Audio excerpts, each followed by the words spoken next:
ఎవరు ఈ మాలలు? ఎందుకు మరి మిగతా ఏ కులం పైన లేని అక్కసునంతా కూడా ఈ మాలలపై చూయించే ప్రయత్నం చేస్తూ ఉన్నారు? మాలలంటే మనువాదులు అంటూ ఉన్నారు. మాలలు గత దశాబ్దాల కాలాల నుంచి రిజర్వేషన్లు దోసుకొని తింటున్నారని పలుకుతున్నటువంటి వాళ్ళకి సమాధానం చెప్పాల్సిన బాధ్యత మనపై ఉందా లేదా? మరి నిజంగా ఈ మాలలు ఏం చేశారనేటువంటి విషయాన్ని మనం తెలుసుకున్నామా? మాలల యొక్క చరిత్రని చదివామా? స్వయంగా మాలలమైనటువంటి మనము మన పూర్వీకులు మన కోసం చేసిన త్యాగాలు పోరాటాలు తెలుసుకున్నామా? అంటే నాలాంటి వాళ్ళందరూ కూడా బాబాసాహెబ్ అంబేద్కర్ గారు చూయించిన మార్గంలో జనరల్ ఉద్యమాలలో పనిచేయడం ద్వారా మరి మాలల యొక్క చరిత్ర కనుమరుగయ్యేటువంటి ప్రమాదంలో పడింది. కాబట్టి మనకు తెలిసిన ఇప్పుడు దిగంబరన్న ఇంకా చాలామంది మాట్లాడుతూ 500 మహర్లు 28,000 మంది పేష్వాల్ని ఊచకోత కోసిరనేటువంటి మాటని మనం పదే పదే వింటూ ఉన్నాం. కానీ ఇప్పుడున్నటువంటి జనరేషన్ కంటే ముందున్న జనరేషన్ వాళ్ళు కులానికి మాలలైన ఈ సమాజం యొక్క అభివృద్ధి కోసం ఎంత పని చేశారనే విషయాన్ని ఒక్కొక్క వ్యక్తి ద్వారా మీకు తెలియజేసే ప్రయత్నం చేస్తారు. మనందరికీ తెలుసు, గొప్ప ప్రజాకవి గూడంజన్న. తెలుసా తెలియదా? ఇదే తెలంగాణ రాష్ట్రం యొక్క ఉద్యమం ఊవెత్తున ఎగిసిపడుతున్న నాడు మరి గూడంజన్న దగ్గరికి మన మాజీ ముఖ్యమంత్రి కేసీఆర్ గారు హరీష్ రావు గారిని పంపించి, అయ్యా ఆయన అద్భుతమైనటువంటి పాటలు రాయగలిగే సామర్థ్యం ఉన్న వ్యక్తి, మరి ఆయన దగ్గర నుంచి ఒక పాట తీసుకొని వస్తే ఈ తెలంగాణ మొత్తాన్ని కూడా ఉర్రు తొలగించి విప్లవం యొక్క బాటలో నడిపించగలిగే సమర్థం ఉన్నటువంటి వ్యక్తి అని హరీష్ రావుని గూడంజన్న దగ్గరికి కేసీఆర్ గారు పంపించినప్పుడు మరి స్వతహాగా గూడంజన్న ఏ కులానికి చెందినవాడు? మాల కులానికి చెందినవాడు. మరి ఆయన ఏమని రాసిండు? మేము మాలోళ్ళమయ్యో తెలంగాణ కోసం పోరు చేస్తామయ్యో అని రాసిండా?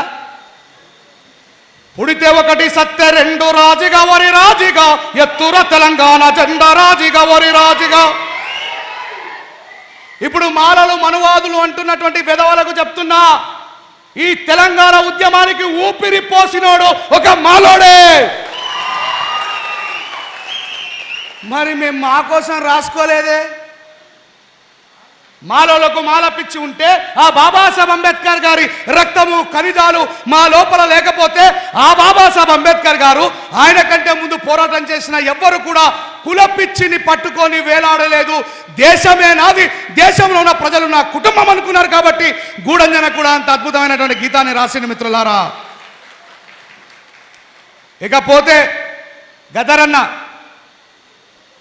రిక్షా దొక్కే రైమన్న రాళ్ళు కొట్టే రామన్న డ్రైవరు మల్లన్న మాలీ కొమిరన్న నీకున్న ఆస్తంతా రెండు రెక్కలేనన్నా రెక్కలాడకపోతే డొక్క నిండదోరన్న. రిక్షా దొక్కే మాలన్న రాళ్ళు కొట్టే మాలన్న అని రాసిండా? మరి గదరన్న ఏ కులానికి చెందినవాడు? మరి ఆ మాలైన మాలల కోసం రాసిండా? బాబాసాహెబ్ చూపిన బాటలో ఈ పీడిత ప్రజల కోసం రాసిండా? ఆఖరికి అదే గద్దరన్న కారం చెడు చుండూరులో మాలామాదిగల్ని ఊచకోతకు వస్తున్న నాడు బాంచెను బాంచేనంటూ గులాపోని దొర అంటూ ఎన్నాళ్ళు కూసుంటావు మాలన్నా నువ్వు ఎదురు తిరిగా వేందిరో మాదిగన్న. అది మా కులానికి ఉన్న గొప్పతనం. ఎక్కడ కూడా వేర్పేటు వాదాన్ని మేము ఏర్పాటు చేయలేదు. ఎక్కడ కూడా ఎవరిని వేరు చేసి చూడలేదు.